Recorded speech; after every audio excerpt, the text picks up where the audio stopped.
Hello friends, मेरे channel में आप लोग का स्वागत है। तो आज हम फिर से एक नई वीडियो लेकर आए हैं। अगर मेरी आज की वीडियो आपको थोड़ी सी भी अच्छी लगे तो प्लीज़ वीडियो को लाइक कीजिएगा और मेरे चैनल को सब्सक्राइब जरूर कर लीजिएगा।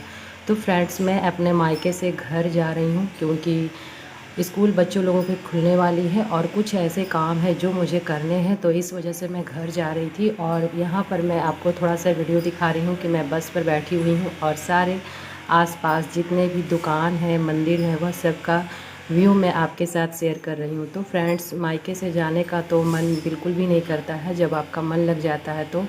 और हम जब भी अपने मायके आते हैं तो सारी जिम्मेदारियों से बिल्कुल दूर हो जाते हैं कुछ समय के लिए।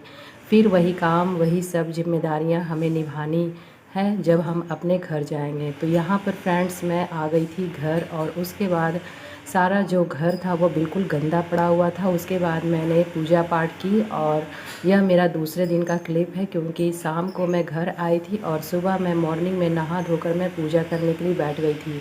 तो फ्रेंड्स, जब भी हम कुछ समय के लिए ही बाहर जाते हैं तो घर पूरा जो है वो बिल्कुल गंदा हो जाता है। लगा जैसे कि मैं सालों भर से मैं घर में नहीं आई हूँ, ऐसा मतलब कि पूरा गंदगी पड़ा हुआ था। और उसके बाद रात में ही साफ़ सफाई की और तब जाकर हम लोगों ने खाना कुछ बनाया। उसके बाद खाना वगैरह खाकर हम लोग सो गए। सुबह मैं उठ रही हूँ और मैं यहाँ पर भगवान जी के विग्रह को मैं साफ़ कर रही हूँ क्योंकि 15 दिन से भगवान जी की भी पूजा मैंने नहीं की थी, तो सारे विग्रह जो हैं वो इधर उधर हो गए थे और गंदे पड़े हुए थे।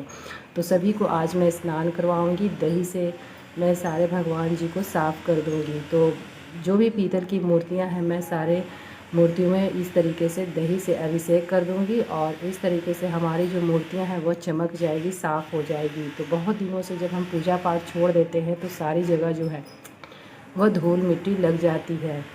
तो यहाँ पर बहुत दिनों से जब हम पूजा पाठ नहीं करते हैं तो मूर्तियाँ भी जो है थोड़ी सी काली पड़ गई थी, तो इस वजह से मैंने दही मंगाया है और सारे मूर्तियों को मैं दही से साफ़ करूँगी। तो फ्रेंड्स, मैं वहाँ रहती थी तो बहुत सारा आवाज़ आने की वजह से मैं पुरानी वीडियो को अपलोड कर देती थी और यहाँ भी आसपास बहुत सारा घर बन रहा है जिसकी वजह से आवाज़ बहुत आती है और इस वजह से मैं वीडियो तो शूट कर पाती हूँ लेकिन वॉइस ओवर नहीं कर पाती हूँ। तो मुझे मजबूरन पुरानी वीडियो अपलोड करनी पड़ती है। तो अब मैं यहाँ आ गई हूँ, मैं मौका देकर वीडियो को अपलोड करूँगी आवाज़ देकर। तो फ्रेंड्स, आज हम बात करेंगे कि हस्बैंड की सैलरी जो है वह 2 दिनों की कट कर आई है, लेकिन फिर भी उसी सैलरी में से मुझे पूरे घर को देखना है और स्कूल की फ़ीस, बिजली बिल, सारे राशन वगैरह मुझे सब देखने हैं। और मैं आपको बताऊंगी कि कितनी सैलरी मिलती है और कितनी सैलरी कट कर आई है। तो ये सारी बातें मैं आपसे शेयर करूंगी। वीडियो को प्लीज़ पूरा देखिएगा और कहीं भी वीडियो अगर थोड़ी सी भी आपको अच्छी लगे तो प्लीज़ वीडियो को लाइक करना बिल्कुल भी ना भूलें। तो यहाँ पर मैंने शिवलिंग को भी दही से अभिषेक किया है। तो 5 मिनट के लिए मूर्तियों पे हम इस तरीके से दही लगाकर छोड़ देंगे ताकि जो मूर्तियाँ हैं वो अच्छे से क्लीन हो जाए। तो बहुत ज़्यादा अगर हम पूजा पाठ करते हैं, सिंदूर वगैरह, रोड़ी वगैरह लगाते हैं तो मूर्तियाँ जो हैं वो काली हो जाती हैं। और 15 दिन से भी जो रखी रखी मूर्तियाँ हैं, जब हम स्नान वगैरह नहीं कराते हैं तो भी काली पड़ जाती हैं। तो जब हम दही लगाते हैं तो यह थोड़ी सी चमक जाएंगी। और यहाँ पर अगर आपके पास टूथ ब्रश है, जैसे कि कोई भी ब्रश आप रखते हैं जैसे कि बिल्कुल शुद्ध नया, तो आप उससे भी मूर्तियों को रगड़ सकते हैं। मैं यहाँ पर सिर्फ हाथों से ही इस तरीके से रगड़ कर 1 से 2 मिनट तक मैंने छोड़ दिया था और उसके बाद मैं जल से अभिषेक कर दूँगी। तो यहाँ पर देखिए फ्रेंड्स, हल्की जो मूर्तियाँ हैं वो चमक गई है, लेकिन अगर हम थोड़ा सा इसमें और देर तक छोड़ देते या फिर और कुछ भी चीज़ों से मैं रगड़ देती तो और भी साफ़ हो जाते। लेकिन मेरे पास वैसा कुछ है नहीं, तो इसलिए मैंने हाथों से ही रगड़ कर और फिर मैंने जल से अभिषेक कर दूंगी। तो मूर्तियाँ जो है वह हल्की चमक गई हैं, साफ़ हो चुकी हैं। तो इसके आगे मैंने वीडियो ज़्यादा शूट नहीं किया क्योंकि वीडियो बहुत ज़्यादा लंबा हो जाता और मुझे वॉइस ओवर भी करना था जो कि बिल्कुल भी नहीं हो पाता है। तो यहाँ पर ही मेरी पूजा मैंने आप लोग के साथ शेयर किया है। उसके बाद मैंने धूप दीप जलाया और पूजा मेरी संपन्न हुई आज की। तो यहाँ पर देखिए फ्रेंड्स, मैं यहाँ पर आपको दिखा रही हूँ यह जो न्यू ट्रेंड में चला है चूड़ी, जो बिल्कुल घुंघरू वाले, यह मेरी बेटी लेकर आई थी अपने लिए। तो वो बहुत ही अच्छा लग रहा था देखने में, तो इसलिए मैं आपको दिखा रही हूँ। तो यह जो है 8 चूड़ी है और यह सेट जो मिला है 130 रुपये की सेट पूरी आई है। 8 इसमें चूड़ियाँ हैं। आप बीच में कांच की चूड़ियाँ लगाकर इसे पहन सकते हैं, बहुत ही अच्छा लगता है।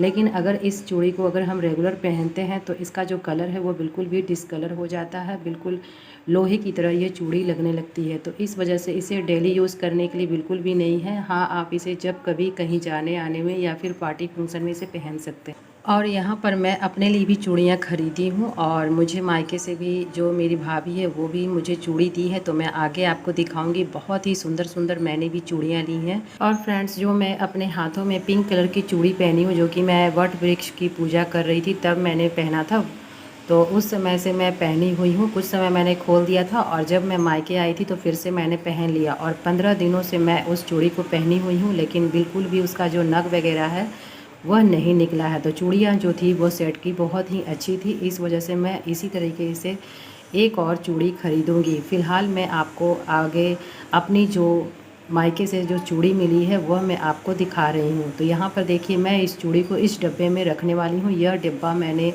मीशो से मंगाया था और बहुत ही अच्छा डब्बा है। और यहाँ पर देखिए, यह सबसे पहले यह लाल वाली चूड़ी है जो कि बहुत ही अच्छा है और इसमें नग वगैरह लगे हुए हैं। ये भी बहुत ही अच्छे से चलेगी। अगर हम रेगुलर भी पहनेंगे तो नग वगैरह बिल्कुल भी नहीं निकलेगा, क्योंकि बहुत मजबूती से इसमें नग जो है वो अच्छे से बैठाए गए हैं। तो यह रेड कलर की चूड़ी है और इसे आप चाहें तो सेट के साथ, जो भी बाला वगैरह होता है उस सेट के साथ पहन सकते हैं। तो यह मुझे बहुत अच्छी लगी और यह 12 की सेट है और यह 50 रुपये का, जो ये चूड़ी का 12 सेट है वो 50 रुपये का मिला। यहाँ पर मैंने ग्रीन कलर की चूड़ियाँ ली हैं और ये ग्रीन कलर मुझे बहुत पसंद है, मेहंदी रंग है। यह भी मुझे बहुत अच्छा लगा, तो मैंने यह भी अपने पसंद से लिया है और इसे भी मैं रख लूँगी जब सावन वगैरह में, जब मैं इसे सेट के साथ पहनूँगी तो बहुत अच्छा लगेगा। यहाँ पर सिंदूर की डिब्बी है जो कि मुझे मिली है, और 2 बिंदी का जो भी एक जो डिज़ाइन की बिंदी है और प्लेन बिंदी है वो भी मुझे मिली है। यहाँ पर एक ये सेट है फ्रेंड्स, तो यह सेट भी जो है बहुत अच्छा है, लेकिन ये कांच का नहीं है, यह सिप का सेट है। तो यह सेट भी जो है बहुत अच्छा है, तो यह भी मुझे मिला है और ये जहाँ रहती है बाहर वहाँ से लेकर आई है। तो इसके साथ आप चाहें तो इसी के कलर के मैचिंग की चूड़ियाँ पहन सकते हैं। तो मैं इस चूड़ी को किसके साथ पहनने वाली हूँ वह भी मैं आपको दिखा रही हूँ। एक और चूड़ी है जो कि वह खुले जो बिकता है दर्जन के हिसाब से, वो चूड़ियाँ हैं। तो इतनी सारी चूड़ियाँ जो है अगर मिल चुकी हैं तो मुझे बहुत अच्छा लगा। और चूड़ियों के लिए मैंने यहाँ पर एक डब्बा भी खोज गया था जो कि मैं रखी हुई थी, और मुझे बहुत ही अच्छा लगता है जब मैं चूड़ियों को इस तरीके से रखती हूँ। तो फ्रेंड्स, चूड़ियाँ ये सब वगैरह, पायल, बिछिया, ये सब मुझे बहुत पसंद है पहनना, और भगवान करे हर महिला जो है वो इस तरीके से हर चीज़ों को हमेशा पहनते रहे। तो यहाँ पर देखिए फ्रेंड्स, यह जो दर्जन के हिसाब से चूड़ियाँ मिलती है मैरून कलर की, बहुत ही सुंदर ये भी चूड़ी है। इसे मैं जो सिप वाले मैंने दिखाए थे सेट, उसी के साथ मैं पहनूंगी। तो अभी ये सारी चूड़ियाँ जो हैं वो नई हैं, तो इसे मैं अभी ऐसे ही रख देती हूँ। उसके बाद जब ज़रूरत होगा, जैसे कि पूजा पाठ में या फिर तीज त्यौहार में, हम इस चूड़ियों को पहनेंगे। और जो ग्रीन कलर की चूड़ी है वह मैं सावन में पहनूंगी, तो मैं आपके साथ ज़रूर शेयर करूंगी कि कैसे मैंने इस चूड़ी को किस तरीके के सेट से पहना है। तो इसका जो सेट है वो मैं अलग से ख़रीदूँगी, और सेट के साथ पहनने में यह चूड़ी जो है वो अच्छा लगेगा, क्योंकि चूड़ियाँ जो हैं वो सिर्फ 12 हैं। तो अगर हम 6-6 चूड़ियाँ का सेट और अलग से ख़रीद कर पहनेंगे तो थोड़ा सा हाथ जो है वो भरे भरे लगेंगे। तो इसको भी मैं इस तरीके से रख देती हूँ, लेकिन इस डब्बे में इतनी सारी चूड़ियाँ नहीं आई तो मैं इसे फिर से अलग हटा कर रख दी। तो आप देखिएगा कि कैसे मैं रख रही हूँ, लेकिन फिर भी जो ये डब्बा है बिल्कुल बंद नहीं हो रहा था, फिर मुझे यह चूड़ियाँ जो है वह हटानी पड़ी। तो ये सारी चूड़ियाँ जो हैं बिल्कुल नई हैं और अबर मुझे ये मायके से मिली है, जो कि चूड़ियों को देखकर मैं बहुत खुश हुई हूँ, और इसे मैं अच्छे से डब्बे में सेट कर कर मैं रख दूँगी। तो यहाँ पर सिंदूर की डिब्बी है, और यह जो पाउच में आप यानी कि पेपर में सिंदूर देख रहे हैं, वहाँ एक पूजा पाठ का जो जग होता है वो हो रहा था, उसी में से मैंने सिंदूर ख़रीदा था। तो ये चूड़ियाँ जो हैं, ये वजह किनारे होने की वजह से ये जो डब्बा है वो बिल्कुल भी नहीं लग रहा था, इसे फिर से मुझे हटाना पड़ेगा। तो मैं अब इस चूड़ियों को हटा देती हूँ और इसे मैं दोबारा से कागज़ के जो पेपर में ये लपेटे हुए थे उसी में रख दूँगी। तो तो ये 3 चूड़ियाँ जो हैं वह इस डब्बे में बिल्कुल अच्छे से आ चुके हैं और ये सारी चूड़ियाँ नहीं आ रही थी। तो यहाँ पर चूड़ियों को मैंने हटाकर डब्बे को बंद कर दिया। तो चूड़ियाँ हमारे बिल्कुल सेफ्टी बन चुके थे, अच्छे से रख चुकी हूँ मैं। और यहाँ पर मैं आपको मेहंदी का डिज़ाइन दिखा रही हूँ। तो इनको शादी में कहीं जाना था, तो ये मुझसे आई थी कि दिखाने कि देखिए मेरा डिज़ाइन जो मेहंदी का है वो कैसा लग रहा है। तो मैंने कहा कि रुकिए मैं आपका इसका वीडियो बना लेती हूँ ताकि मैं अपने फ्रेंड्स लोग को भी दिखाऊँ और कमेंट करके बताइएगा फ्रेंड्स कि यह कैसा डिज़ाइन लग रहा है। तो यह मैंने नहीं बनाया है, यह खुद कहीं से लगवा कर आई थी और उसके बाद मुझे ये दिखा रही थी। तो बोल रही थी कि इसका वीडियो बनाओ, तो मैंने बना लिया। तो डिज़ाइन जो मेहंदी का है वो बहुत ही अच्छा लग रहा था और मैंने भी इस डिज़ाइन को बहुत ही पसंद किया। तो मैं सोची कि मैं भी लगवा लूँगी, लेकिन फिर मुझे अचानक निकलना पड़ गया, तो इस वजह से मैं नहीं लगा पाई। यहाँ पर फ्रेंड्स मैं आपको आज जो मेरे हस्बैंड की सैलरी आई है वह टोटल 12,000 रुपये मिलती है। कभी ज़्यादा भी मिलती है, कभी कम भी मिलती है, काम के अनुसार मिलती है। और जब काम से वो छुट्टी लेते हैं तो उसकी जो पेमेंट है वो भी कट जाती है। तो इस समय पेमेंट जो है वो कट कर आई है सिर्फ 10,000 रुपये। और इस 10,000 रुपये में से मुझे स्कूल की फ़ीस भरनी है, बिजली बिल भरनी है, राशन वगैरह लेना है और बाकी जो भी एक्स्ट्रा हमारे खर्चे होते हैं दूध का, ये सब का भी इसी पैसों से करना है। तो सोच सकते हैं कि मैं 10,000 में सारी चीज़ों को कैसे मेंटेन कर पाती हूँ।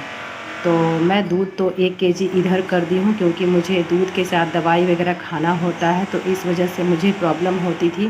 पहले मैं 3 पाव दूध लेती थी, उसके बाद मैंने 1 केजी किया है और यह 1 केजी दूध मैं इसी महीने से स्टार्ट की हूँ। तो उसके जो पैसे हैं वो थोड़े से बढ़ गए हैं।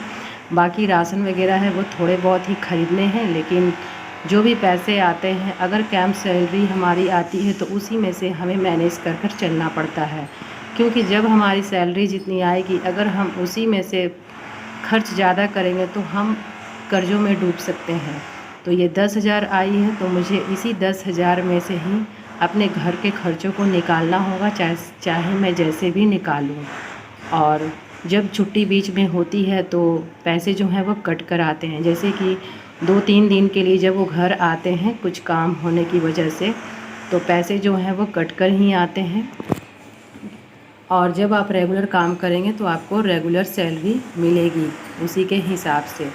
तो यहाँ पर मैंने आपको दिखा रही हूँ कि मैंने यहाँ पर 10,000 रुपये रखे हैं और इसमें से मुझे दूध वगैरह का, बिजली बिल वगैरह, ये सब सारी चीज़ों को पूरा पे करना है।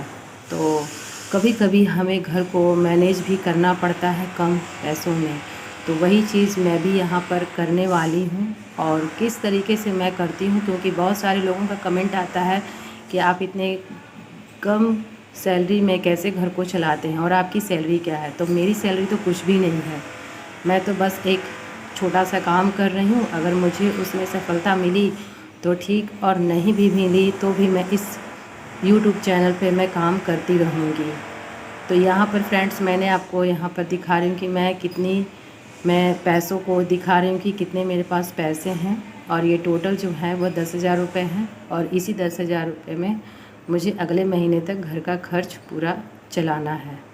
तो खैर सैलरी कम हो या ज़्यादा हो, कुछ चीज़ों को हमें थोड़ा सा इग्नोर करना पड़ता है और कुछ चीज़ों को हम अपनाकर ज़रूरत के हिसाब से लेकर चलते हैं। तो यहाँ पर सैलरी मिलते ही मैंने यहाँ पर भगवान जी के पास थोड़ा सा मैंने इस तरीके से लगा दिया है, रख दूँगी और उसके बाद ही इस सैलरी में से अपने काम में शुरू करती हूँ। तो इस तरीके से हमारे घर में बरकत बनी रहती है फ्रेंड्स। जब भी आपकी सैलरी आती है, सैलरी कम हो या फिर ज़्यादा हो, ये बिल्कुल भी मायने नहीं रखता है, लेकिन हम उस सैलरी में से अपने भगवान जी के पास थोड़ा देर के लिए रख देते हैं तो वह कम सैलरी ही हमारी जो है पैसों की बचत ज़्यादा होती और सारे खर्चे जो अच्छे से होंगे।